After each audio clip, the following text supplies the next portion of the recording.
കാറ്റത്തെ കിളിക്കൂടിലെ ഒരു അപ്കമിങ് എപ്പിസോഡിലേക്ക് എല്ലാവർക്കും സ്വാഗതം. ഒരു ദിവസം ബ്രോക്കർ സുഭാഷ് ഏട്ടനെ വിളിക്കുന്നു.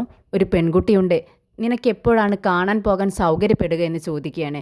ഇത് കേട്ട് സുഭാഷ് ഏട്ടൻ പറയുന്നുണ്ട്, നമുക്ക് ആ കുട്ടിയുടെ വീട്ടിൽ വെച്ച് കാണേണ്ട, എനിക്ക് കുറച്ച് സംസാരിക്കാനുണ്ട്, നമുക്ക് പുറത്തെവിടെയെങ്കിലും വെച്ച് കാണാമെന്ന് പറയുന്നുണ്ട്. ഇത് പ്രകാരം ഒരു റെസ്റ്റോറൻറ്റിലേക്ക് വരാനായിട്ട് ബ്രോക്കർ പറയുന്നുണ്ട്. സുഭാഷ് ഏട്ടൻ ആ റെസ്റ്റോറൻറ്റിലേക്ക് ചെല്ലുന്നു. സുഭാഷ് ഏട്ടനെ കണ്ടതും ബ്രോക്കർ ചോദിക്കുന്നുണ്ട്, എന്താ സുഭാഷേ, നീ തനിച്ചാണോ വന്നത്, അനിയന്മാരെയൊന്നും കൂട്ടിയില്ലേ എന്ന് ചോദിക്കുകയാണ്. ഇത് കേട്ട് സുഭാഷ് ഏട്ടൻ പറയുന്നുണ്ട്, അത് ഞാൻ അവരോട് ഇക്കാര്യം പറഞ്ഞിട്ടില്ല, എല്ലാം ഓക്കെ ആണെങ്കിൽ മാത്രം പറയാമെന്ന് വിചാരിച്ചു. ഇത് കേട്ട് ബ്രോക്കർ പറയുന്നുണ്ട്, എന്താ സുഭാഷേ ഇത്, പെൺകുട്ടിയെ ഇഷ്ടപ്പെടേണ്ടതും വിവാഹം കഴിക്കേണ്ടതും നീയല്ലേ, പിന്നെ എന്തിനാണ് അനിയന്മാരുടെ ഇഷ്ടം നോക്കുന്നതെന്ന് ചോദിക്കുകയാണ്. അതിന് മറുപടി പറയാൻ വേണ്ടി ശ്രമിക്കുമ്പോഴേക്കും ആ പെൺകുട്ടിയും ആ പെൺകുട്ടിയുടെ അനിയനും അങ്ങോട്ടേക്ക് കയറി വരികയാണ്. ഇത് കണ്ട് ബ്രോക്കർ സുഭാഷിനോട് പറയുന്നുണ്ട്, ദേ ആ വരുന്നതാണ് പെൺകുട്ടി.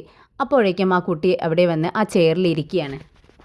സുഭാഷ് ഏട്ടനെ നോക്കിക്കൊണ്ട് ബ്രോക്കർ ആ കുട്ടിയോട് പറയുന്നുണ്ട്, ഇതാണ് ചെറുക്കൻ, നിനക്ക് എന്തെങ്കിലും പറയാനോ ചോദിക്കാനോ ഒക്കെ ഉണ്ടെങ്കിൽ ആവാം. ഇത് കേട്ട് ആ പെൺകുട്ടി സ്വയം പരിചയപ്പെടുത്തുന്നുണ്ട്.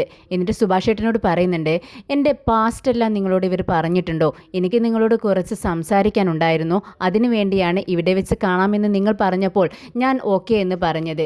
ഇത് കേട്ട് സുഭാഷ് ഏട്ടൻ ബ്രോക്കറുടെ മുഖത്തേക്ക് നോക്കുവാണ്.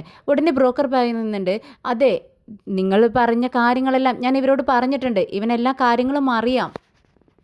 ഇത് കേട്ട ആ പെൺകുട്ടി പറയുന്നുണ്ട്, ശരി ഓക്കെ, എങ്കിലും ഞാൻ തന്നെ ഇദ്ദേഹത്തോട് നേരിട്ട് പറഞ്ഞാൽ മാത്രമേ എനിക്ക് സമാധാനമുണ്ടാവൂ, അതുകൊണ്ട് ഞാൻ പറയുവാണ്, എൻ്റെ വിവാഹം മുൻപ് കഴിഞ്ഞിട്ടുണ്ട്, ഇത് രണ്ടാം വിവാഹമാണ്. ആദ്യത്തേത് ഞങ്ങളുടെ സ്നേഹിച്ച് വിവാഹം കഴിച്ചതായിരുന്നു.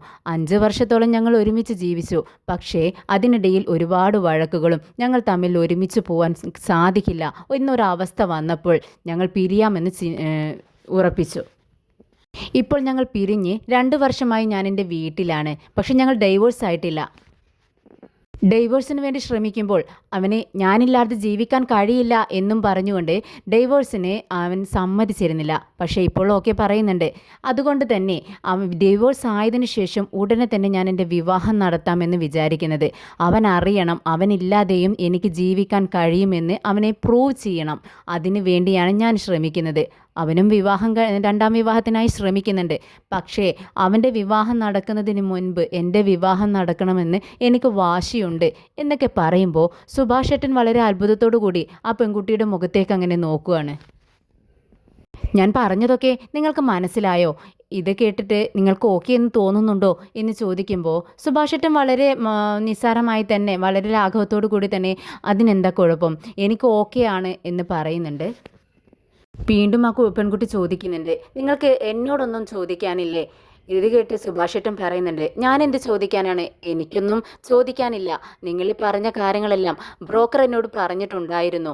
ഇത് കേട്ട് ആ പെൺകുട്ടി ചോദിക്കുന്നുണ്ട്, എങ്കിൽ ശരി, നിങ്ങൾക്ക് നിങ്ങളെക്കുറിച്ച് തന്നെ പറയാനുണ്ടാവുമല്ലോ, ഞാൻ കേൾക്കാം എന്ന് പറയുമ്പോൾ സുഭാഷ് ഏട്ടൻ പറയുന്നുണ്ട്, അതിനെന്താ, ഞാൻ പറയാം. എൻ്റെ പേര് സുഭാഷ്, എനിക്ക് 3 അനിയന്മാരാണുള്ളത്. സുധീഷ്, ഹരീഷ്, നികേഷ്, പിന്നെ അച്ഛനും. അമ്മ എൻ്റെ ചെറുപ്പത്തിൽ തന്നെ മരിച്ചു. പിന്നെ എൻ്റെ താഴെയുള്ള അനിയനുണ്ടല്ലോ സുധീഷ്, അവൻ്റെ വിവാഹം കഴിഞ്ഞു. അവൻ്റെ ഭാര്യയുണ്ടല്ലോ, ഒരു പാവം കുട്ടിയാണ്. ഞങ്ങളെല്ലാവരും ഒരുമിച്ച് ഒരു വീട്ടിലാണ് താമസിക്കുന്നത്. എനിക്ക് അവരെല്ലാം ഒരുപാട് ഇഷ്ടമാണ്. അവരില്ലാതെ എനിക്ക് ജീവിക്കാൻ കഴിയില്ല, ഞാനില്ലാതെ അവർക്കും പറ്റില്ല. ഇനി ഞങ്ങളുടെ ജീവിതാവസാനം വരെ ഞങ്ങൾ ഒരുമിച്ച് ജീവിക്കൂ എന്ന് ഞങ്ങൾക്ക് മനസ്സിലുണ്ട്. ഇതെല്ലാം ആ പെൺകുട്ടി ഒരു ചിരിയോടുകൂടി കേട്ടിരിക്കുകയാണ്. നമുക്കൊരു ജ്യൂസ് കുടിച്ചാലോ എന്ന് ആ പെൺകുട്ടി ചോദിക്കുമ്പോൾ ഓക്കെ എന്ന് സുഭാഷ് പറയുന്നുണ്ട്. അങ്ങനെ എല്ലാവർക്കുമുള്ള ജ്യൂസ് ഓർഡർ ചെയ്യാണ്. അതിനിടയിൽ അവർ ഒരുപാട് സംസാരിക്കുന്നുണ്ട്. ഇതേ സമയം നികേഷും നീതുവും ബസ് സ്റ്റോപ്പിലെത്തുന്നു. നീതു നികേഷിനോട് ചോദിക്കുന്നുണ്ട്, നിൻ്റെ ചേട്ടൻ്റെ നമ്പർ ചോദിച്ച ആ പെൺകുട്ടി ഇവിടെയെങ്ങാനും നിൽപ്പുണ്ടോ എന്ന് നോക്ക്. അപ്പോൾ ബസ് സ്റ്റോപ്പിലേക്ക് നോക്കുവാണ് നികേഷ്. ഇല്ല ഏട്ടത്തി, ഇല്ല നീതു, ഇവിടെ ആരെയും കാണുന്നില്ല എന്ന് നികേഷ് പറയുവാണ്. ഇങ്ങ് വരട്ടെ, അവളെ ഞാൻ കാണിച്ചു കൊടുക്കാം. നിന്നോട് ഹരീഷിൻ്റെ നമ്പർ തന്നെയാണോ ചോദിച്ചതെന്ന് ചോദിക്കുമ്പോൾ നികേഷ് പറയുന്നുണ്ട്, ചേട്ടൻ്റെ നമ്പറാണ് എന്നോട് ചോദിച്ചത്. ഓഹോ, അവളിങ്ങ് വരട്ടെ, അവളെ ഞാൻ കാണിച്ചു കൊടുക്കാം. ഹരീഷിൻ്റെ നമ്പർ ചോദിക്കാൻ അവളായോ എന്നൊക്കെ ഇങ്ങനെ ദേഷ്യത്തോടെ നിന്ന് പറയുവാണ്. അപ്പോഴാണ് പെട്ടെന്ന് ആ പെൺകുട്ടി അങ്ങോട്ടേക്ക് നടന്നു വരുന്നത് നികേഷ് കാണുന്നത്. ദേ നീതു ആ കുട്ടിയാണ് എന്ന് പറയുമ്പോൾ നീതു അങ്ങോട്ടേക്ക് നോക്കുവാണ്. നല്ല ഭംഗിയുള്ള കുട്ടിയല്ലേ നീതു, അതാണ് ഞാൻ പറയുന്നതെന്ന് നികേഷ് പറയുമ്പോൾ അവളുടെ ഭംഗി ഞാൻ കാണിച്ചു കൊടുക്കാം, ഞാൻ അങ്ങോട്ടേക്ക് ചെല്ലട്ടെ എന്നും പറഞ്ഞുകൊണ്ട് നീതു അങ്ങോട്ടേക്ക് ആ പെൺകുട്ടിയുടെ അടുത്തേക്ക് നടന്ന് ചെല്ലുവാണ്. ഇതേ സമയം ഹരീഷ് പെട്ടെന്ന് ബൈക്കിൽ അവിടെ എത്തുന്നുണ്ട്. നികേഷിനോട് ചോദിക്കുന്നുണ്ട്, എവിടെ നീതു അല്ലേ നിന്നോടൊപ്പം വന്നത്, നീതു എവിടെയെന്ന് ചോദിക്കുമ്പോൾ ദേ ആ കുട്ടിയോട് സംസാരിക്കാനായിട്ട് അങ്ങോട്ടേക്ക് പോയിട്ടുണ്ടെന്ന് പറയുമ്പോൾ പെട്ടെന്ന് ഹരീഷ് ബൈക്ക് അവിടെ സൈഡിൽ നിർത്തിക്കൊണ്ട് അങ്ങോട്ടേക്ക് ഓടുകയാണ്. നികേഷ് അവൻ്റെ കയ്യിൽ കയറി പിടിക്കുന്നുണ്ട്. വേണ്ട ചേട്ടാ, അങ്ങോട്ടേക്ക് പോണ്ട, നീതു നോക്കിക്കോളും. ആ വേണ്ട, അവൾ അങ്ങോട്ടേക്ക് ചെന്നാലേ അവിടെ വഴക്കുണ്ടാക്കുമെന്ന് എനിക്ക് ഉറപ്പാണ്, ഞാൻ അങ്ങോട്ടേക്ക് ചെല്ലട്ടെ എന്ന് പറഞ്ഞുകൊണ്ട് നികേഷിൻ്റെ കൈ തട്ടി മാറ്റി ഹരീഷ് അങ്ങോട്ടേക്ക് ചെല്ലുന്നുണ്ട്. ഇതേ സമയം നമ്മുടെ നീതു ആ പെൺകുട്ടിയുടെ കയ്യിൽ പിടിച്ച് അവിടെ നിർത്തുവാണ്. എന്നിട്ട് ചോദിക്കുന്നുണ്ട്, നീ ആരാ എൻ്റെ ഹരീഷിൻ്റെ നമ്പർ ചോദിക്കാൻ എന്ന് ചോദിക്കുമ്പോൾ ആ കുട്ടി രണ്ടുപേരും ഇങ്ങനെ മാറി മാറി നോക്കുവാണ്. നമ്പറോ ഞാനോ എപ്പോൾ ചോദിച്ചു എന്ന് ചോദിക്കുമ്പോൾ വീണ്ടും നീതു പറയുന്നുണ്ട്, നീയല്ലേ ഇന്നലെ ഹരീഷിൻ്റെ നമ്പർ ചോദിച്ചത് സംസാരിക്കണമെന്ന് പറഞ്ഞുകൊണ്ട്. വീണ്ടും ആ പെൺകുട്ടി നീതുവിൻ്റെയും ഹരീഷിൻ്റെയും മുഖത്തേക്ക് മാറി മാറി നോക്കുവാണ്. എന്നിട്ട് പറയുന്നുണ്ട്, ഇല്ല ഞാൻ ആരുടെയും നമ്പർ ചോദിച്ചിട്ടില്ല. അപ്പം നീതു പറയുന്നുണ്ട്, ഇന്നലെ നികേഷിൻ്റെ അടുത്ത് ഇവൻ്റെ നമ്പർ ചോദിച്ചില്ലേ നീ കള്ളം പറയണ്ട, എടാ നികേഷ് ഇങ്ങോട്ടേക്ക് വാ എന്ന് നികേഷിനെ നോക്കിക്കൊണ്ട് നീതു അങ്ങോട്ടേക്ക് വരാൻ വേണ്ടി പറയുന്നുണ്ട്. നികേഷ് പെട്ടെന്ന് നീതുവിൻ്റെ അടുത്തേക്ക് വരുവാണ്. പെട്ടെന്ന് നീതു നികേഷിൻ്റെ ചോദിക്കുന്നുണ്ട്, ദേ നിന്നോട് ഇവള് ചേട്ടൻ്റെ നമ്പർ ചോദിച്ചില്ലേ, ആ ചോദിച്ചു എന്ന് നികേഷ് പറയുവാണ്. ദേ ഇനി മേലാൽ നീ അടവും കൊണ്ട് വരരുത്, ഇവൻ്റെ ഭാര്യയാവാൻ പോകുന്ന ആളാണ് ഞാൻ, ഉടനെ തന്നെ വിവാഹമുണ്ടാവും, അതുകൊണ്ട് ഇനി നിൻ്റെ വേലയൊന്നും ഇവൻ്റെ അടുത്ത് എടുക്കരുത്, ഇനി അതിന് ശ്രമിച്ചാൽ നിൻ്റെ വായിലെ പല്ല് ഞാൻ താഴെ ഇടുമെന്ന് പറയുന്നുണ്ട്. പെട്ടെന്ന് ആ കുട്ടിക്ക് സങ്കടം വരുന്നുണ്ട്. ഇല്ല ചേച്ചി, ഞാൻ ഇവരുടെ നമ്പർ ആരോടും ചോദിച്ചിട്ടില്ല എന്ന് പറയുമ്പോൾ നീതു, ദേ ഇവൾ കള്ളം പറയുന്നത് കണ്ടില്ലേ, എടാ നികേഷേ നിന്നോട് ചോദിച്ചത് സത്യമല്ലേ എന്ന് ചോദിക്കുമ്പോൾ അതേ നീതു എന്ന് പറയുകയാണ്. പെട്ടെന്ന് ആ കുട്ടി പറയുന്നുണ്ട്, ഞാൻ ഇവരുടെ നമ്പറല്ല ചോദിച്ചത്, ഞാൻ പറയുന്നതൊന്ന് മനസ്സിലാക്ക്, ഇവർക്ക് വേറൊരു ചേട്ടൻ കൂടി ഉണ്ടല്ലോ, ഒരു കാർ ഓടിക്കുന്ന ആൾ, ഈ ട്രാവൽസിലൊക്കെ ജോലി ചെയ്യുന്നില്ലേ, ഇന്ന് രാവിലെ കൂടെ നിങ്ങളുടെ ഒപ്പം ബസ് സ്റ്റോപ്പിൽ ഞാൻ കണ്ടിട്ടുണ്ടായിരുന്നു, അദ്ദേഹത്തിൻ്റെ നമ്പറാണ് ഞാൻ ചോദിച്ചത്. ഇത് കേട്ട് നികേഷ് ചോദിക്കുന്നുണ്ട്, ആരുടെ, സുധീഷേട്ടൻ്റെ നമ്പറാണോ ചോദിച്ചതെന്ന് ചോദിക്കുമ്പോൾ ആ പെൺകുട്ടി, അതെ ഞാൻ അദ്ദേഹത്തിൻ്റെ നമ്പറാണ് ചോദിച്ചത്. ഇത് കേട്ട് 3 പേരും പരസ്പരം നോക്കുവാണ്. പെട്ടെന്ന് നീതു ചിരിക്കുന്നുണ്ട്. ഓ നീ സുധീഷിൻ്റെ നമ്പറാണോ ചോദിച്ചത്, ഓക്കെ നീ ആരെ വേണമെങ്കിലും നോക്കിക്കോ, ഇദ്ദേഹത്തെ നോക്കാതിരുന്നാൽ മതി, എങ്കിൽ ശരി ഞങ്ങൾ പോവാം എന്നും പറഞ്ഞുകൊണ്ട് ഹരീഷിൻ്റെ കയ്യിൽ പിടിച്ചുകൊണ്ട് നീതു അങ്ങോട്ടേക്ക് പോകുന്നുണ്ട്. ഹരീഷ് ഉടനെ നീതുവിനോട് പറയുന്നുണ്ട്, എന്തിനാ നീതു വെറുതെ പ്രശ്നമുണ്ടാക്കിയത്, ഞാൻ അപ്പോഴേ പറഞ്ഞില്ലേ വേണ്ടാന്ന്. ഇത് കേട്ട് നീതു പറയുന്നുണ്ട്, പിന്നെ കാര്യം എന്താണെന്ന് അറിയണ്ടേ, എൻ്റെ ആളെ ഒരാൾ നോക്കുന്നുണ്ടെന്നും അദ്ദേഹത്തിൻ്റെ നമ്പർ ചോദിക്കുന്നുണ്ടെന്ന് പറയുമ്പോൾ ഞാൻ ചോദിക്കണ്ടേ, എന്തായാലും കാര്യം ഇപ്പോൾ അറിയാൻ പറ്റിയല്ലോ, എനിക്ക് സമാധാനമായി എന്ന് പറയുകയാണ്. ഇതേ സമയം നികേഷ് ആണെങ്കിൽ ആ പെൺകുട്ടിയുടെ മുഖത്തേക്ക് നോക്കി വിശ്വസിക്കാൻ കഴിയാതെ അങ്ങനെ നിൽക്കുകയാണ്. ആ പെൺകുട്ടി നികേഷിനോട് വീണ്ടും പറയുന്നുണ്ട്, ട്രാവൽസിൽ ജോലി ചെയ്യുന്ന നിന്റെ ചേട്ടനെ കുറിച്ചാണ് ഞാൻ നിന്നോട് പറഞ്ഞത്, അദ്ദേഹത്തിൻ്റെ നമ്പറാണ് ഞാൻ ചോദിച്ചത്, നിങ്ങൾ തെറ്റിദ്ധരിച്ചതാണെന്ന് പറയുന്നു.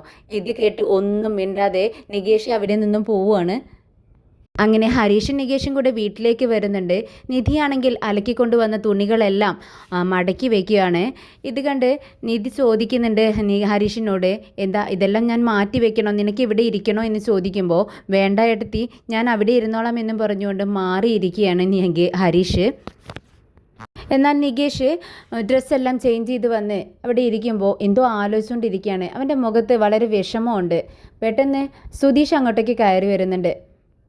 നിധിയുടെ തൊട്ടടുത്ത് തന്നെ ഇരുന്നു കൊണ്ട് സുധീഷ് പറയുന്നുണ്ട്, നിനക്കറിയാമോ നിധി, ഞാനിന്ന് എൻ്റെ കാറിൽ പോയപ്പോൾ കസ്റ്റമേഴ്സ് എല്ലാം എന്നോട് പറഞ്ഞു എന്നെ 1 മാസമായിട്ട് അവരെല്ലാം മിസ് ചെയ്തു എന്ന്. എനിക്ക് വളരെ സന്തോഷമായി, അവരെല്ലാം എന്നെ മിസ് ചെയ്തു എന്ന് കേൾക്കുമ്പോൾ. എന്താ നിധി നീ ഞാൻ പറയുന്നതെന്നെല്ലാം ശ്രദ്ധിക്കുന്നില്ലേ എന്ന് ചോദിക്കുകയാണ്. എന്നാൽ നിധി അവൻ്റെ മുഖത്തേക്ക് സൂക്ഷിച്ചു നോക്കിക്കൊണ്ട് പറയുന്നുണ്ട്, കേൾക്കുന്നുണ്ട് എന്ന് പറഞ്ഞാൽ ഈ പറയുന്നതെല്ലാം നീ നിർത്തിയേക്കുമോ എന്ന് ചോദിക്കുകയാണ്. ഇത് കേട്ട് സുധീഷ് ചിരിക്കുന്നുണ്ട്. പെട്ടെന്നാണ് നമ്മുടെ നികേഷ് ആകെ വിഷമത്തോടെ ഇരിക്കുന്നത് കാണുന്നത്. അപ്പോൾ സുധീഷ് ചോദിക്കുന്നുണ്ട്, എന്താടാ ഹരീഷേ ഇവൻ്റെ മുഖം ഇങ്ങനെ ഇരിക്കുന്നത്? ഇത് കേട്ട് നിധി പറയുന്നുണ്ട്, അല്ല അവൻ ആ ബസ് സ്റ്റോപ്പിൽ വെച്ച് നടന്ന സംഭവത്തിൽ നിന്നും റിക്കവർ ആയിട്ടില്ല എന്നാണ് തോന്നുന്നത്. എടാ നികേഷേ, നീ അതെല്ലാം വിട്ടേക്ക്. നിനക്ക് എക്സാം ആവാനല്ലേ പോകുന്നത്, അതുകൊണ്ട് നീ എക്സാമിലാണ് ശ്രദ്ധിക്കേണ്ടത്. ഇത് കേട്ട് സുധീഷ് നികേഷിനെ ഉപദേശിക്കുകയാണ്. എടാ നികേഷേ, ഒരു പെൺകുട്ടി നിന്നെ ഇഷ്ടമല്ലെന്ന് പറഞ്ഞു കഴിഞ്ഞാൽ വേറൊരു പെൺകുട്ടിയെ നീ നോക്കണം, അത് നിനക്ക് സെറ്റാവുമെന്ന് പറയാണ്. പെട്ടെന്ന് നിധിക്ക് ദേഷ്യം വരുന്നുണ്ട്. ദേ, നിങ്ങളവൻ്റെ ചേട്ടനെയല്ലേ, എന്നിട്ടാണോ ഇങ്ങനെയൊക്കെ ഉപദേശിക്കുന്നത്? എടാ നികേഷേ, ഞാൻ പറഞ്ഞ ഉപദേശമാണോ അതോ നിന്റെ ചേട്ടൻ പറയുന്ന ഉപദേശമാണോ നല്ലതെന്ന് ചോദിക്കുമ്പോൾ നികേഷ് പറയുന്നുണ്ട്, ചേട്ടത്തി അത് ചേട്ടൻ പറഞ്ഞത് തന്നെയാണ് നല്ലത്. ചേട്ടത്തി പറയുന്നത് കേട്ടാലേ എനിക്ക് ഒട്ടും ആശ്വാസം കിട്ടുമെന്ന് തോന്നുന്നില്ല. ചേട്ടൻ പറഞ്ഞതുപോലെ മറ്റൊരു പെൺകുട്ടിയുമായി പെട്ടെന്ന് സൗഹൃദത്തിലാവുകയാണെങ്കിൽ എൻ്റെ മനസ്സിന് കുറച്ചുമെങ്കിലും ആശ്വാസം കിട്ടുമെന്നും പറഞ്ഞുകൊണ്ട് ചിരിക്കുകയാണ്. ഇത് കണ്ട് നമ്മുടെ സുധീഷൻ ചിരിക്കുന്നുണ്ട്. സുധീഷ് ഹരീഷിനോട് ചോദിക്കുന്നുണ്ട്, എടാ ഹരീഷേ, നീ ആ പെൺകുട്ടിയെ പോയി കണ്ടോ? ആ പെൺകുട്ടി നിന്നെ ഇഷ്ടമാണെന്നല്ലേ പറഞ്ഞത്? ഇത് കേട്ട് നികേഷ് പറയുന്നുണ്ട്, ആ പോയിരുന്നു, തനിയല്ല, നമ്മുടെ നീതും ഒപ്പമുണ്ടായിരുന്നു. ആഹാ, അങ്ങനെയാണെങ്കിൽ നീതു അവിടെ വഴക്കുണ്ടാക്കിയിട്ടുണ്ടാകുമല്ലോ. ഇന്ന് വർക്ക്ഷോപ്പിൽ വെച്ച് കണ്ടപ്പോൾ അവൾ വളരെ ദേഷ്യത്തിലായിരുന്നെന്ന് സുധീഷ് പറയുന്നുണ്ട്. അത് ശരി തന്നെയാണ്, വളരെ അവിടെ വഴക്കുണ്ടായി, അത് കണ്ടപ്പോൾ എനിക്കും സന്തോഷമായി എന്ന് നികേഷ് പറയുന്നുണ്ട്. എന്നാൽ അവൾ അവിടെ വെച്ച് പെട്ടെന്ന് പ്ലേറ്റ് മാറ്റി കളഞ്ഞു എന്ന് നികേഷ് പറയുമ്പോൾ, അതെന്താടാ, ഇവനെ കണ്ടപ്പോൾ ഈ ആളല്ല വേറെ ആളെന്ന് പറഞ്ഞോ എന്ന് ചോദിക്കുമ്പോൾ നിധി പറയുന്നുണ്ട്, നിങ്ങളൊന്നും മിണ്ടാതിരിക്കുന്നുണ്ടോ, അവൻ സംസാരിക്കട്ടെ. ശരി, ഞാൻ നിർത്തി. എടാ നികേഷേ, നീ പറ എന്ന് സുധീഷ് പറയുമ്പോൾ, ആ പെൺകുട്ടി ഹരീഷേട്ടൻ്റെ നമ്പറല്ല ചോദിച്ചത്, സുധീഷേട്ടൻ്റെ നമ്പറാണ്. പെട്ടെന്നൊരു ഞെട്ടലോടുകൂടി സുധീഷ് എന്ന് ചോദിക്കുമ്പോൾ നികേഷ് പറയുന്നുണ്ട്, ആ കുട്ടിക്ക് സുധീഷേട്ടനാണ് ഇഷ്ടപ്പെട്ടത്, സുധീഷേട്ടനോട് സംസാരിക്കാൻ വേണ്ടിയാണ് നമ്പർ ചോദിച്ചത്. ഇത് കേട്ട് സുധീഷിന് വളരെ സന്തോഷമാവുകയാണ്. അവൻ ഇടം കണ്ടിട്ട് നിധിയെ നോക്കുന്നുണ്ട്.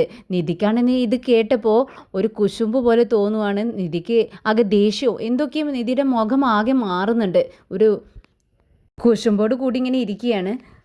പെട്ടെന്ന് ഹരീഷ് പറയുന്നുണ്ട്, ദേ അവൾക്കിഷ്ടം നിന്നെയാണ്, നിന്നോടാണ് അവൾക്ക് സംസാരിക്കേണ്ടത്, എന്നിട്ട് നീ വന്ന് നീതുവിനോട് എന്തൊക്കെയാണ് പറഞ്ഞത്? അതൊക്കെ കേട്ട് അവൾക്ക് ദേഷ്യം വന്ന് ആ കുട്ടിയെ കുറേ വഴക്ക് പറഞ്ഞു. എല്ലാ പ്രശ്നത്തിനും നീയാ കാരണം. ഇത് കേട്ട് സുധീഷ് ഒരു ചിരിയോടുകൂടി പറയുന്നുണ്ട്, എന്ത് ചെയ്യാനാ, എനിക്ക് സൗന്ദര്യം അല്പം കൂടിപ്പോയി. എൻ്റെ വിവാഹം കഴിഞ്ഞത് ആ പെൺകുട്ടി അറിഞ്ഞിട്ടുണ്ടാവില്ലേ എന്ന് ചോദിക്കുന്നുണ്ട്. അപ്പോൾ നികേഷ് പറയുന്നുണ്ട്, ആ വിവാഹം കഴിഞ്ഞ കാര്യം ആ കുട്ടിക്ക് അറിയില്ലായിരിക്കാം, അതുകൊണ്ടായിരിക്കും ഇങ്ങനെയൊക്കെ പറഞ്ഞത്. ആദ്യം ആ കുട്ടി എന്നെയാണ് ശ്രദ്ധിക്കുന്നതെന്നാണ് എനിക്ക് തോന്നിയത്, പക്ഷേ പിന്നീടല്ലേ ചേട്ടനെയാണ് അന്വേഷിക്കുന്നതെന്ന് മനസ്സിലായത്. എൻ്റെ വിവാഹം കഴിഞ്ഞ വിവരം നിനക്ക് അവരോട് പറയാമായിരുന്നില്ലേ എന്ന് സുധീഷ് ചോദിക്കുന്നുണ്ട്. അപ്പോൾ ഹരീഷ് പറയുന്നുണ്ട്, നീതു അവളുമായി വഴക്കുണ്ടാക്കുകയായിരുന്നു, അവളെ സമാധാനിപ്പിച്ച് കൊണ്ടുതരാൻ തന്നെ ഞങ്ങൾ ആകെ പണിപ്പെട്ടു, പിന്നെ ഇത് പറയാനുള്ള സമയം ഉണ്ടായില്ല. ഈ പെൺകുട്ടികൾക്ക് എന്താ നല്ല പയ്യന്മാരെ ഒന്നും പിടിക്കത്തില്ലേ എന്ന് നികേഷ് ചോദിക്കുന്നുണ്ട്. ഇത് കേട്ട് സുധീഷ് പറയുന്നുണ്ട്, അതെന്താടാ, ഞാൻ നല്ല പയ്യനല്ലേ. അപ്പോൾ ഹരീഷ് പറയുന്നുണ്ട്, എന്താ നീ ആ പെൺകുട്ടിയെ വിവാഹം ആലോചിക്കാൻ പോകുന്നൊന്നുമില്ലല്ലോ. എന്നാൽ ഇതൊക്കെ കേട്ട് നമ്മുടെ നിധിക്ക് ദേഷ്യം വരും കേട്ടോ. നിധി ഇങ്ങനെ മുഖം വീർപ്പിച്ചിരിക്കുന്നുണ്ട്. തന്നെ ഒരു പെൺകുട്ടി ഇഷ്ടമാണെന്ന് പറയുന്നു എന്ന് കേട്ടതും നിധിക്ക് ദേഷ്യം വന്നു എന്ന് നമ്മുടെ സുധീഷിന് മനസ്സിലാവുന്നുണ്ട്. സുധീഷ് ആ ഒരു പുഞ്ചിരിയോട് കൂടി നിധിയുടെ മുഖത്തേക്ക് ഇടയ്ക്കിടയ്ക്ക് നോക്കുകയാണ്. അതിനൊന്നും സുധീഷിന് മനസ്സിലാവുന്നുണ്ട് നിധിക്ക് തന്നോട് സ്നേഹമുണ്ടെന്ന്. അതുകൊണ്ട് തന്നെ നിധിയെ കൂടുതൽ ദേഷ്യം പിടിപ്പിക്കാനായിട്ട് പറയുന്നുണ്ട്, അതെ നികേഷേ, ഇനി ബസ് സ്റ്റോപ്പിൽ വെച്ച് ആ പെൺകുട്ടിയെ കാണുമ്പോൾ എൻ്റെ വിവാഹം കഴിഞ്ഞതാണെന്ന് പറയാനൊന്നും പോണ്ട, അത് ഞാൻ നോക്കിക്കോളാം. ഞാൻ എന്തുകൊണ്ടാണ് അങ്ങനെ പറയുന്നതെന്നറിയോ? എനിക്കിഷ്ടമുള്ള ആളെ ഞാൻ തേടിപ്പോകുമ്പോൾ ആളെന്നോട് ഇഷ്ടമില്ല എന്ന് പറയുന്ന സമയത്ത് നമ്മൾ സ്നേഹമുണ്ടെന്ന് പറയുന്ന ഇങ്ങോട്ടേക്ക് വരുന്ന ആളുകളെ നമ്മൾ സ്വീകരിക്കുന്നതല്ലേ നല്ലത്. ഞാൻ പറയുന്നത് ശരിയല്ലേ എന്ന് ചോദിച്ചുകൊണ്ട് നികേഷിൻ്റെയും ഹരീഷിൻ്റെയൊക്കെ മുഖത്തേക്ക് നോക്കുവാണ് സുധീഷ്. എന്നാൽ ഇത് കേട്ടതും അവർക്കാകെ എന്തോ പോലെ ആവുകയാണ്. രണ്ടുപേരും ഒരുമിച്ച് നമ്മുടെ നിധിയുടെ മുഖത്തേക്ക് നോക്കുന്നുണ്ട്. നിധിക്കാണെങ്കിൽ ഇതൊക്കെ കേട്ട് അവളിങ്ങനെ ഡ്രസ്സുകളെല്ലാം മടക്കി വെക്കുന്ന സമയത്ത് അതിങ്ങനെ സ്പീഡിൽ ചെയ്തുകൊണ്ടിരിക്കുകയാണ്, ടെൻഷൻ കാരണം. സുധീഷ് തിരിഞ്ഞുകൊണ്ട് നിധിയോട് ചോദിക്കുന്നുണ്ട്, അല്ല നിധി, ഞാൻ പറഞ്ഞത് കാര്യമല്ലേ? അപ്പം നിധി പറയുന്നുണ്ട്, ഞാനൊന്നും ശ്രദ്ധിച്ചില്ല, എനിക്കറിയില്ല. അല്ല, നിനക്കെങ്ങനെ അറിയാനാ? അന്ന് ആ കുട്ടി ബസ് സ്റ്റോപ്പിൽ വെച്ച് എന്നോട് ചിരിച്ചു. പക്ഷേ അപ്പോൾ കാര്യം എന്താണെന്ന് എനിക്ക് അറിയില്ലായിരുന്നു. എന്തായാലും ഇതായിരുന്നു കാര്യമെന്ന് വെച്ചാലേ ഞാൻ ആ കുട്ടിയോട് അങ്ങോട്ട് പോയി സംസാരിച്ചേനെ. നിധിയുടെ മുഖത്തെ ദേഷ്യം കണ്ട് പെട്ടെന്ന് ഹരീഷ് പറയുന്നുണ്ട്, ദേ മതി നിർത്തിയേക്ക്, നമുക്ക് ഈ വിഷയം ഇവിടെ നിർത്തിയേക്കാം എന്ന് പറയുകയാണ്. പെട്ടെന്ന് നിധി ദേഷ്യം കൊണ്ട് ഡ്രസ്സെല്ലാം എടുത്തുകൊണ്ട് റൂമിലേക്ക് കയറി പോവുകയാണ്. ഇത് കണ്ട് ഹരീഷ് ചോദിക്കുന്നുണ്ട്, അല്ല എന്ത് പറ്റി ചേട്ടത്തേക്ക്, ദേഷ്യത്തോടെയാണല്ലോ റൂമിലേക്ക് പോയത്? അത് കണ്ട് ഒരു പുഞ്ചിരിയോട് കൂടി സുധീഷ് പറയുന്നുണ്ട്, അത് നിനക്ക് മനസ്സിലായില്ലേ? അവളുടെ ഹസ്ബൻഡിനെ കുറിച്ചാണ് ഇങ്ങനെയൊക്കെ പറയുന്നത്. ഒരു പെൺകുട്ടി അവളുടെ ഹസ്ബൻഡിനെ നോക്കുന്നു എന്നൊക്കെ പറയുമ്പോൾ ഏതൊരു ഭാര്യയ്ക്കും ഒരു പൊസസീവ്നെസ്സിനുണ്ടാവില്ലേടാ. അതിനർത്ഥം അവൾക്ക് എന്നോട് ലവ് ഉണ്ടെന്നാണ്. ഇത് കേട്ട് ഹരീഷ് പറയുന്നുണ്ട്, ദേഷ്യം വന്നിട്ട് ചേട്ടത്തി പോയത്, എല്ലാം കൈവിട്ട് പോയി എന്ന് പറയുമ്പോൾ അതൊന്നും ശ്രദ്ധിക്കാതെ ഒരു ചിരിയോട് കൂടി സുധീഷ് ഇങ്ങനെ നിൽക്കുകയാണ്. പെട്ടെന്നാണ് സുഭാഷ് ഏട്ടൻ പുറത്തുനിന്ന് അങ്ങോട്ടേക്ക് കയറി വരുന്നത്. കിച്ചണിൽ നിന്നും ഫോൺ റിങ് ചെയ്യുന്ന സൗണ്ട് കേട്ട് സുഭാഷ് ഏട്ടൻ പെട്ടെന്ന് ചെന്ന് ഫോൺ എടുക്കുകയാണ്. അത് ബ്രോക്കറായിരുന്നു. ബ്രോക്കർ ചോദിക്കുന്നുണ്ട്, അല്ല സുഭാഷേ, നാളെ ആ പെൺകുട്ടിയുടെ വീട്ടിൽ നിന്നും അങ്ങോട്ടേക്ക് വരുന്നുണ്ടെന്ന് പറയുന്നുണ്ട്, നാളെ നല്ല നാളാണെന്ന് പറഞ്ഞു, നിങ്ങൾ അവിടെ ഉണ്ടാവില്ലേന്ന് ചോദിക്കുകയാണ്. ഇത് കേട്ട് പെട്ടെന്ന് സുഭാഷ് ഏട്ടൻ പറയുന്നുണ്ട്, അത് നാളെയോ? ഞാനിവിടെ വീട്ടിൽ ആരോടും ഇക്കാര്യത്തെക്കുറിച്ച് സംസാരിച്ചിട്ടില്ല, ഇത്ര പെട്ടെന്ന് വേണമെന്ന് ചോദിക്കുകയാണ്. പെട്ടെന്ന് അദ്ദേഹം പറയുന്നുണ്ട്, അത് വേണം, ഇനി നീട്ടിവെക്കാൻ പറ്റില്ലെന്നാണ് അവർ പറഞ്ഞത്. പെട്ടെന്ന് കാര്യങ്ങളെല്ലാം മുന്നോട്ട് കൊണ്ടുപോകണമെന്ന് വെച്ചാൽ അവിടെ വന്നതിന് ശേഷമല്ലേ പറ്റത്തുള്ളൂ. എന്തായാലും അനിയന്മാരോടെല്ലാം പെട്ടെന്ന് കാര്യങ്ങൾ പറഞ്ഞ് മനസ്സിലാക്കിയെന്ന് പറയുന്നുണ്ട്. ശരിയെന്ന് പറഞ്ഞുകൊണ്ട് സുഭാഷ് ഏട്ടൻ ഫോണ് കട്ട് ചെയ്യാണ്. രാത്രിയായതും ഹരീഷിൻ്റെ മടിയിൽ തല വെച്ചുകൊണ്ട് നികേഷ് ഇങ്ങനെ കിടക്കുകയാണ്. പെട്ടെന്ന് ഹരീഷ് പറയുന്നുണ്ട്, എന്താടാ നീ ഇങ്ങനെ ചിന്തിച്ചുകൊണ്ട് കിടക്കുന്നത്? ഒരു പെൺകുട്ടി പോയാൽ മറ്റൊരു പെൺകുട്ടി വരും, വിട്ടേക്കടാ എന്ന് പറയുമ്പോൾ ഞാൻ അതിനെക്കുറിച്ചൊന്നും അല്ല ചിന്തിക്കുന്നതെന്ന് നികേഷ് പറയുന്നുണ്ട്. പിന്നെ എന്താ നീ ഫോണിലൊന്നും നോക്കി നിൽക്കാതെ മേൽപോട്ടും നോക്കിക്കൊണ്ട് കിടക്കുന്നത്? അങ്ങനെയൊന്നുമില്ല ഹരീഷേട്ടാ, ഞാൻ കുറച്ച് ആശിച്ചു പോയി, പക്ഷേ അത് നടക്കില്ലെന്ന് അറിഞ്ഞപ്പോൾ ചെറിയൊരു വിഷമം. ഇതിൽ നിന്നും ഇങ്ങോട്ടേക്ക് വരാൻ കുറച്ച് സമയമെടുക്കുമെന്ന് പറയുന്നുണ്ട്. ഇത് നമ്മുടെ സുധീഷ് കേൾക്കുന്നുണ്ട്. പെട്ടെന്ന് നിധി റൂമിൽ നിന്നും അങ്ങോട്ടേക്ക് വരുന്നുണ്ട്. അല്ല, ഇത്രയും നേരമായില്ലേ, നിങ്ങൾ ആരും ഉറങ്ങിയില്ലേന്ന് ചോദിക്കുകയാണ്. ഇല്ല, ഉറങ്ങാനായിട്ട് പോകുന്നതേ ഉള്ളൂ എന്ന് പറയുമ്പോൾ നിധി ചോദിക്കുന്നുണ്ട്, അല്ല സുഭാഷ് ചേട്ടനെ കാണുന്നില്ലല്ലോ, എവിടെ? അപ്പോൾ ഹരീഷ് പറയുന്നുണ്ട്, കിച്ചണിലുണ്ടാവും ചേട്ടത്തി. പെട്ടെന്നാണ് സുധീഷിനൊരു ഐഡിയ തോന്നുന്നത്. തൻ്റെ ഫോണിൽ നോക്കിക്കൊണ്ട് ചിരിച്ചുകൊണ്ട് കിട്ടിപ്പോയി എന്ന് പറയുകയാണ്. അവൻ്റെ ഉച്ചത്തിലുള്ള സൗണ്ട് കേട്ട് നിധി ചെവി പൊത്തിക്കൊണ്ട് പറയുന്നുണ്ട്, നിങ്ങൾ എന്തിനാ ഇങ്ങനെ അലറി വിളിക്കുന്നത്, എന്താ കാര്യം? ഇത് കേട്ട് സുധീഷ് പറയുന്നുണ്ട്, എന്നെ സ്നേഹിക്കുന്ന ആ പെൺകുട്ടിയുടെ പേര് ഞാൻ കണ്ടുപിടിച്ചു. ഇത് കേട്ട് ഹരീഷ് പറയുന്നുണ്ട്, നിന്നെ സ്നേഹിക്കുന്ന പെൺകുട്ടിയോ? അങ്ങനെയൊന്നും അല്ലല്ലോ ആ കുട്ടി പറഞ്ഞത്, നിന്റെ നമ്പർ ചോദിച്ചു എന്നുള്ളത് ശരിയാണ്, അതിന് നിന്നെ സ്നേഹിക്കുന്നു എന്നൊക്കെ എന്തിനാ നീ പറയുന്നത്?